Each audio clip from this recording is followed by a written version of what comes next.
ایک بھائی نے مسئلہ پوچھا ہے کہ روزہ اذان پر بند کرنا چاہیے یا اعلان پر۔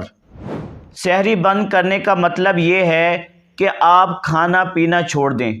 یہ سب کام صبح صادق یعنی فجر کے وقت شروع ہونے سے پہلے پہلے کرنے پڑتے ہیں۔ اب سوال یہ پیدا ہوتا ہے کہ روزہ اذان پر بند کریں یا اعلان پر۔